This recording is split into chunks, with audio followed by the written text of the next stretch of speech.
know, they basically prey on people for like the quick fix mentality, and I'm not like that at all. I'm more about like the long-term stuff. So I set up funding for everybody. I've got for post-secondary. Unfortunately, under 18, there's no money available for the general public. There are little pockets depending on certain things, which I will talk about a bit, but 18 and up, there's funding galore. So for post-secondary students, all of mine are funded 100%. So it's $1,900 for the semester. As long as you got student loans, it's all fully covered. So we do like a 2-hour intake, 15 weeks of coaching. We meet same day, same time every week for 15 weeks. And then we also have group coaching, similar to what we're doing now. First one's tonight, actually. These are students who are already in my programs, but for the group coaching stuff, it's like, you know, we get them together, we put them into dyads or triads to form their own little body doubling groups. And then they start studying on their own. They set it up themselves, right? But a case study is like one of my trophy students, I guess, set up in this one group, and they kept it going. They'd meet like 2 to 3 times a week for an hour. And they would just say, you know, Angela said she's going to work on, what do you call it? Angela would work on computer science, you know, Juliet would work on psychology, somebody else would be writing a paper, and they just set their intentions. I'm going to write a paper for the next hour, do whatever I'm going to do. At the end of the hour, they'd say what they've done, and then they leave. But they have this like little cheerleading group of people who get it from a peer perspective, working together to see you through to the next level. So that's how that one works. Like I said, with the post-secondary, once they get into the career transition side, I've got funding for all of them. And then if you want to be an entrepreneur as well, I worked for in the self-employment benefits program, which is part of SEED, basically for about 8 years or so, until they phased me out because I was too niche. Ironically, my too nicheness is that those of us who live with ADHD, is there any other entrepreneurs in the room, just out of curiosity? My pitch to these guys were in this like little, just as they're starting to do their thing, I was like, is anybody in here, because you can't work for anybody else like me, and or have resumes 1.5 miles long? Like by the time I was 20, I had 50 different jobs. I once took 5 jobs in a week. I had no problem talking my way into it. Sticking with it was my challenge, right? Anyways, Tiffany failed entrepreneurship miserably. Why did you fail? Because you were probably given a structure, right? Like all you really need, you set up a website and you get an accounting program, and then you just do your job. I will stop talking to let Tiffany talk if she would like to say a word. I was so not interested in so many elements of that. And I, as a sort of an independent contractor trying to be an entrepreneur on my own, couldn't even muster the energy to research accounting programs, let alone, you know, and learning the ins and outs of like filing my own taxes and all that. It was just, yeah, I didn't make enough money to hire an accountant or buy software. And all the programs that are out there, which is the irony of this, and I'm not downplaying all of them because they serve a purpose, but it's like, here's the 3-hour workshop on accounting. Now you go do it by yourself. Let me ask anybody in the room. Let's talk about time management, right? I've got this little agenda that I use with all my clients, right? And I put all my stuff in here because I've been doing it for 10 years and I've figured out how to make it work. But how many times have somebody sat down and just say, all you need to do is get an agenda or a calendar and everything's styling, right? And you get the agenda or calendar and it's exciting for 2 weeks and it all looks pretty because you got your colored pens out and your highlighters and all that stuff. And then 2 weeks later, you know, your next brilliant mind is like, oh, you know what? I need an app, right? When anybody says that, I need an app for that, and I'm as guilty as this as anybody else. I say, go into your phone. If you have 1 page of apps and that's it, that's fine. right? You can get an app. I trust you to do that. If your phone looks like mine, however, and every page are all these dead apps that you've never looked at, and then you flip to the next page and there's a bunch more, right? An app isn't going to solve your problem. That anything that's quick and easy is not going to work, right? It's just like, I guarantee too, any of you guys are joining from your computers. My guess is this is one of a cajillion tabs, and all you people that have your computer, which is every one of you that aren't showing your face, are probably multitasking right now too. And I don't blame you. This is going to be recorded just 15 minutes late. We skipped my story. That's totally fine. And I'm going to post it on YouTube when I'm done. So if you do want to go back, you can totally go back and do that. So anyways, long story short, that's how everything came to be. I got out of school. I went off to university to do in pursuit of clinical social work. But I also made a bit of a little mistake for myself, was because I told so many people what I was doing. I was taking 3 classes, coaching 40 people a week. I was doing these things every day, or out networking every day. And I couldn't manage everything at once. And then I was like, man, I'm already making more than social workers do. I do exactly what I want to do. And I've been doing it now for 10 years without anybody cause me any grief. I'm not going to continue school. I'm going to do it my way. So I went off, I got certified in adult education, and I did a whole bunch of different things, but just learned a bit of a different way to do things, right? And anyways, so long story short, that's where it is. In the meantime, I did get sidetracked along the way. In 2016 to 2018, I started a tech company. Running one business hard enough, running 2, highly don't recommend it. And the tech company I had was called ADDtext, and it was one of my mentors. Jim says, I need a mentor. Well, it was one of my mentors, like, hey, why are you doing this all one-to-one?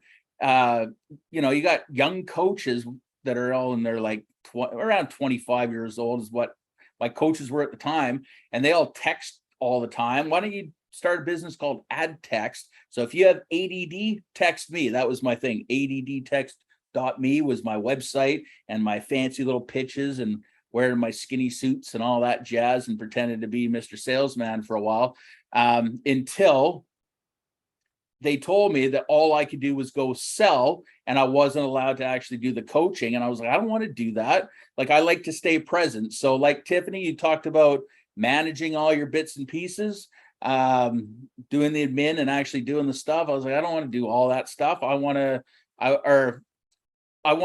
to just do one thing. I want to do it all, which was a mistake that cost me some problems over the years. But now, anyways, long story short, we're back up, and I've got some pretty exciting news. Part of the reason why I'm doing all this right now. So my exciting news is everybody here from Nova Scotia? Just out of curiosity, raise a hands, or can you just put where you're from and what brought you to this course just in the chat below. Jim's from Nova Scotia. And tell me, are you working, or is school, or do you got a kid that's in school, or like, what do you guys do? That'll be very helpful to know where I'm taking the rest of the day. Just put in the comments below. All right. So I lost my train of thought. No shocker. So anyways, long story short, oh yeah, I started working with this, oh, Jim, you just lost your job. Sorry to hear that. I started working with a doctor, and I'm going to put his website down at the bottom. It's called Parhar. Oh no, I'm just messaging Jim. Hold on a second. Parhar.com. My question, first of all, whoever has been diagnosed in the room, actually, can you put that down? Have you been diagnosed, or have you not? If you haven't, I'm going to talk a really quick blip about Parhar. Oh, you're from Victoria, Steph. That's cool. I grew up in Richmond. What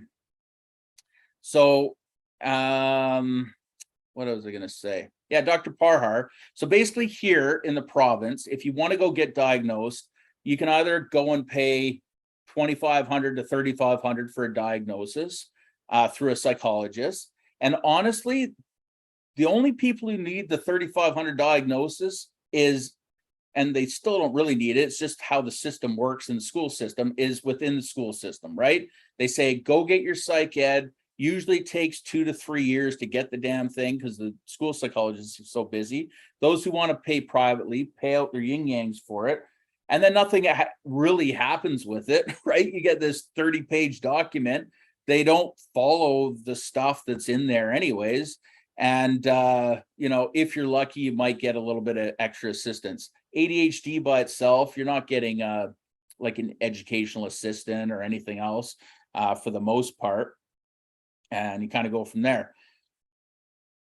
Oh, no way. So Tiffany was, she's a career coach at Dalhousie and also a student in the master's program. So Tiffany, actually, I got to talk about Dalhousie. I started coaching primarily out of NSCC, and then I was so lucky to get into Dal, I don't know, about 5 years ago.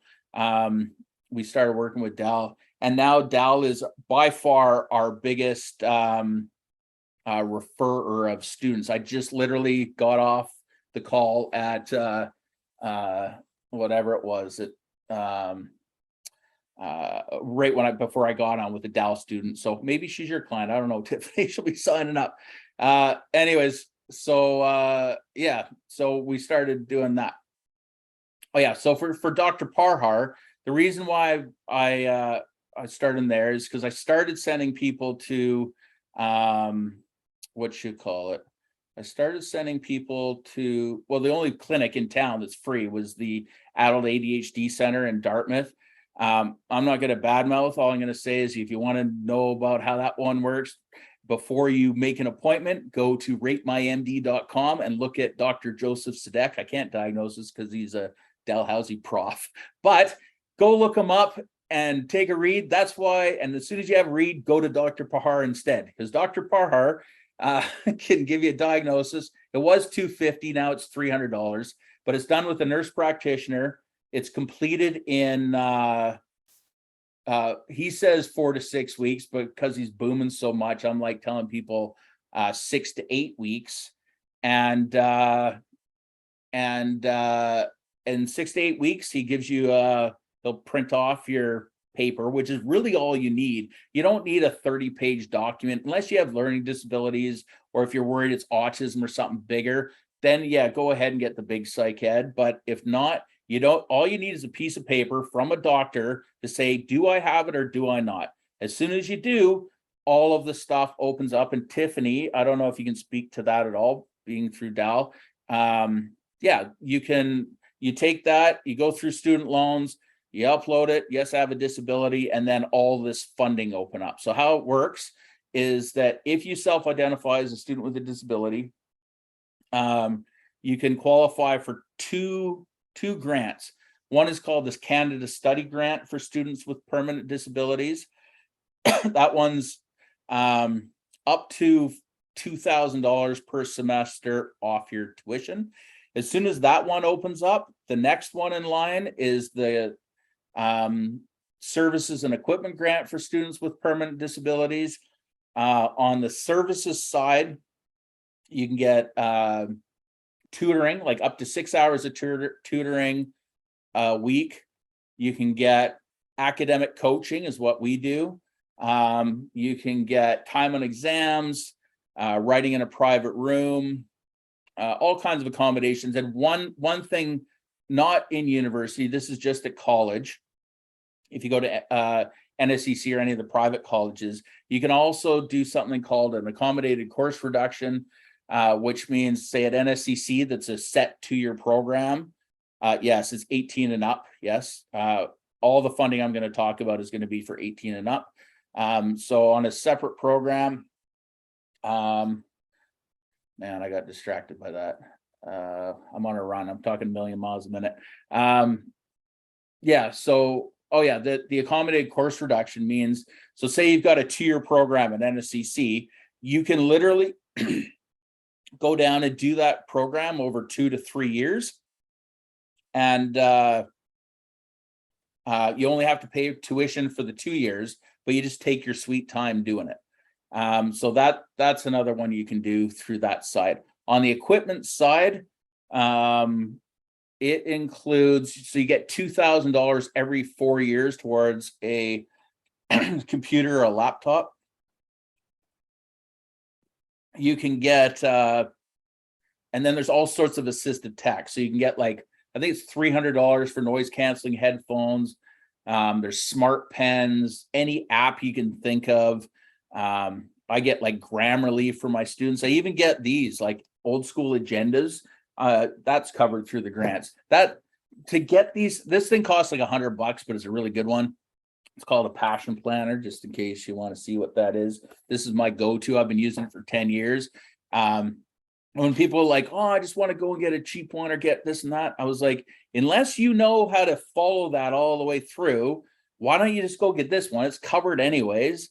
And then we're all on the same page. So we don't have to learn a million different ways, right? They'll all get you the same thing, but all we need to do, we need stick-to-itness, which is what we don't do well, right?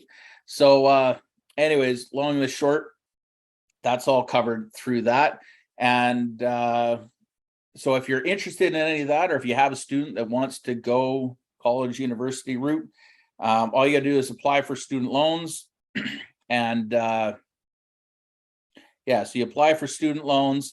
You got to qualify for funding, right? In order to get you got to qualify for $1 worth of student loans. As soon as you do that, then the funding will open up. You basically take your psych ed assessment. Now, a lot of people think on a psych ed or any assessment you have for that matter that has your list of accommodations. So what a lot of people do, well, they'll just go in and hand the assessment over and say, I want all this stuff for free. That's not how it works, right? You have to give a justification for how, like, I need this for this, this for this, this for this, and then you can get that, is essentially how it works.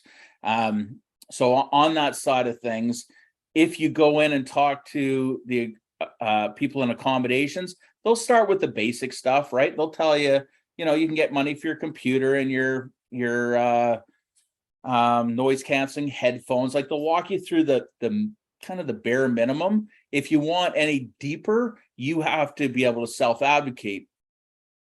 Now, the problem is that 18-year-olds, usually, like the classic college demographic that are people coming out of high school and then going to college, usually their parents do everything for them.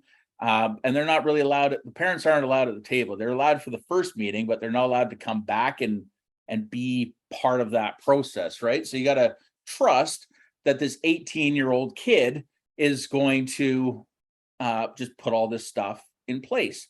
Well, that doesn't typically happen. And if it does happen, it's usually when the proverbial shit hits the fan, right? And then they're in trouble.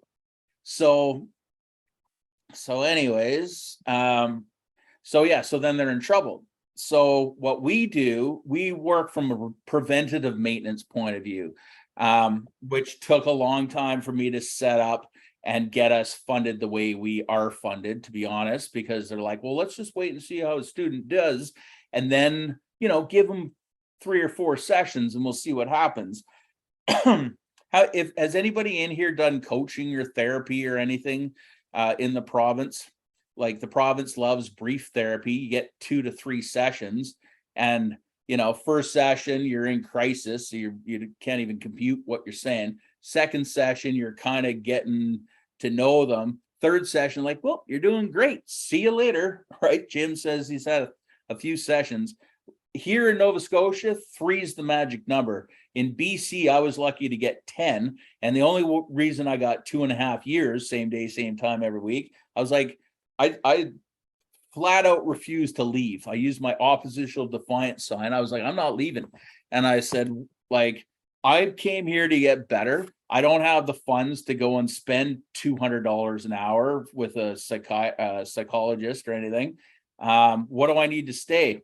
Well, you have to be suicidal. I'm like, great, give me the phone. literally I did it right in front of the clinical social worker. She comes, gets to if you're going through community mental health, this is just a hack, right? Comes the suicide question. Oh yeah, on the way home, I'm going to drive my car off the bridge and probably drown. And she's like, oh, that sounds serious. It sounds like you'd say. And I literally said it just as casually as I'm saying right now, and was able to stay. And I stayed for that whole time, and I changed my life, right? They don't want you to change your life. They want to keep you coming in so you keep being broken, right? Is kind of how it seems to be anyways. They don't have the resources in the province to do anything different.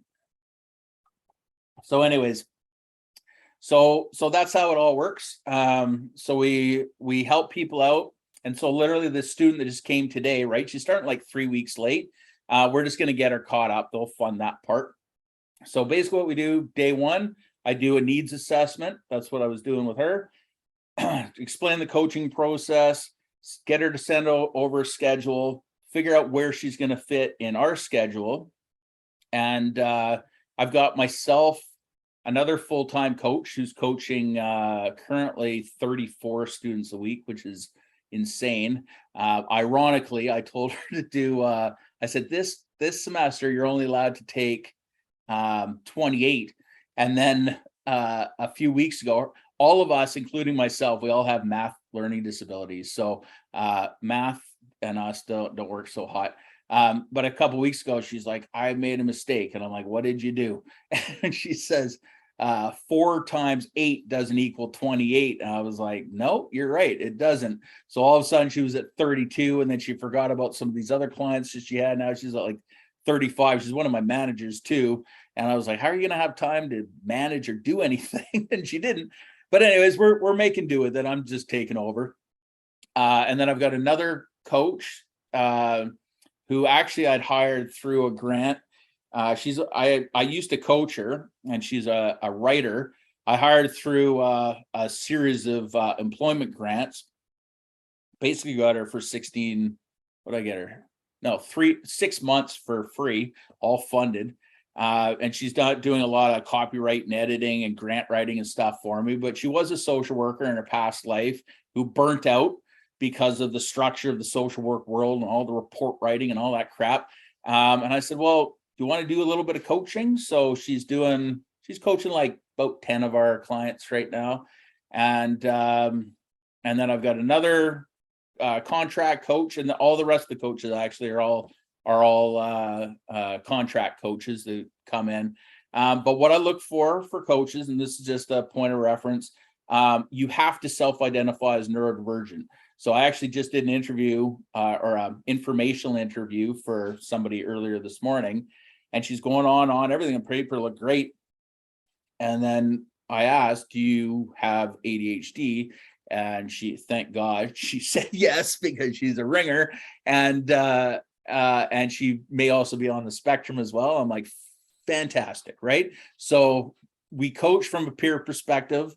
What I look for I've got kind of a range, but my younger coaches are kind of the 25 to 35 year old range, who have been students, have experienced some challenges along the way, but also figured out how to get through it. So all of them have degrees and they've graduated and they're doing their thing. And they can go back and help from a peer perspective on how to help people get to the next level. So that's that round. Like I said, I also do this career coaching side of things. I should say I'm not a career coach. What I do though is work with people who have career coaches. So like Tiffany, I'm sure you're helping develop the resume and the cover letter and set up interviews and all that stuff. That's not really my jam. I will help make, like, that's the end goal, is getting the job. We always have to identify what a goal is. Like if you don't know where you're going and you are trying to help any of us, we won't know if we've got there, if we've reached it, right? So we need a goal that we're shooting for. So maybe getting the job's the end goal, but along the way, you need to be able to get organized. So we help with like organization, time management, stress and emotions management or emotional regulation.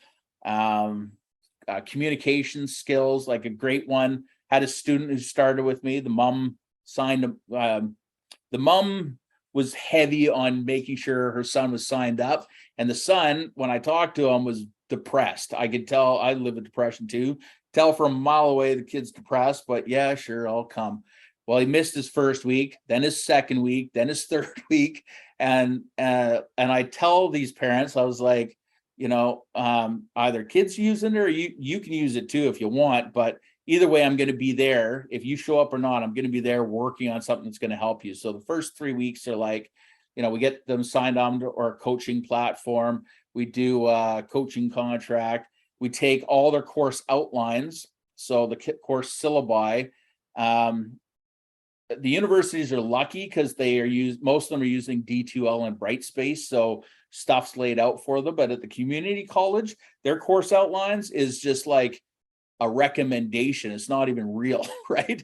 And so I've made the mistake, unfortunately, with a lot of the college students, is going in and we take all of the information out of the course syllabi, we put it into our program, and on a week-to-week basis, I know what's coming up for you, and so do you. And that's key, because usually their stuff is spread all over the place. They don't know where anything is. They're not looking at their email. They're not looking at D2L.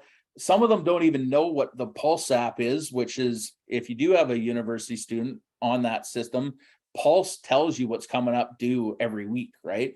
But a lot of them just don't do it or don't look at it because they're like me. They have a cajillion apps on their phone, and it's just another one to bug them.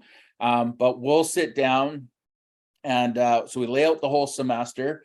Then the coach would do like a little get to know you intake. I use something called a SWOT analysis, which they usually use in business. So we look at what are your strengths from a personal perspective, but also from a academic or work perspective. Where are your weaknesses in those areas, where you see opportunities for improvements, and where you have you see threats, right? So that's like the mini crap, right? Or the mini stuff. And then, and excuse my language, I'm a plumber by trade. I worked in the trades for 17 years, so I swear a bit. Kids love it. Professionals, maybe not so much, but it is what it is. I'm just me. So anyways, we do that. Then we set up, we look at the semester from a big picture perspective. So we look at where you've got to be at the end of the semester. Then we break it down month to month, week to week, half hour to half hour, and we plan everything out. So we basically help them. We start off, say if you got a blank slate of a calendar, we start off with looking at we start off by looking, I'm going to just bring it up and do a little screen share because it's easier. Oh, no, I'm not, because I'm signed out of that. We start off by, oh, Lord, hold on a second. I can't get distracted along the way. We start off by setting up their calendar. So we get their sleep schedule. When are you getting up and out of the door? Are you eating breakfast? So we do breakfast, lunch, dinner. We plan all that out first on the schedule. Then we take all their classes, plot all that out. Then we ask if you're working at all, plot all that out. And then we look at the gaps, what's left over for you in time. As soon as we see what's left over, I have a motto that I came up with when I went back to school. It's this. So at most in any course, you're going to have a maximum of 25 hours a week in class. And that's more so the college students. University students usually more around 10 to 12 hours a week in class. And then, which means if you have 25 hours max in class, you're going to have 15 hours outside of class, which can take place in that 9 to 5 workday. So this is how I treated it when I went back to school. Treat your teachers like they're your boss, your grades like they're your paycheck, and school like it's a 9 to 5 job, and you'll be successful all day long. Drop one of the three of those things and no way. So literally what I mean by that is that if you have your schedule all staggered out, in between, you're going to have that 15 hours of gap time. And literally, if you plan out the time to, like what my trophy student Angela does, she just goes to school in between her classes. She stays and does her homework. She literally, and I'm not exaggerating. Last year, she basically within a month of being at school, she told her teachers, I refuse to do homework after 5, and I'm not doing it on weekends. I'm doing it between 9 to 5, and that's it. And she set it up. She ran into problems too. First year student, right? Of course, you're going to run in because there's a lot of work. She ran into problems, but she communicated really effectively. So she said, listen, I'm behind, but I'm working on stuff. I get what I'm doing. I'm just taking a little longer to get there, but I will get there. And I'll tell you a story. By the end of that semester, she hadn't handed in 20 of her assignments. This is an anomaly student, but she hadn't handed in 20. She still passed all her courses, went back the next year, still worked that same thing. She got a co-op program, paid co-op, right? And is working through. And finally, she's listening to me now.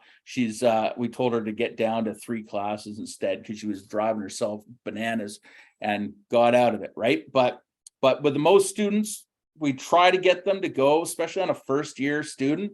Like this one that I just talked to, a UBC student, or sorry, a Dallas student. She's got 4 classes. First of all, she's got a 1.3 GPA. She's trying to get into pharmacy, right? She's currently taken 4 classes. She works 20 hours a week. How are you going to fit that in and have a life too, and get to the end of the year and get, she's got 3 months. She needs a 2.0, I think, GPA to get into pharmacy. That's at the low level, right? I'm convinced we can do it. She might have to drop one of her courses, right? But basically working with us, our track record is if you work with us from the get-go, start of the semester to the end, on average, students will go up 10 to 15% all day long. Lots will go up even higher. So that's when I'm looking at kind of the low-hanging fruit students, like the people like me. We also have a massive population of high achievers. So the typical archetype for people like me are, I was like a 50, 60 student, barely went to school, unless I'm totally interested in something that I'm not interested in doing at all, and, fumbled around in college for years and years.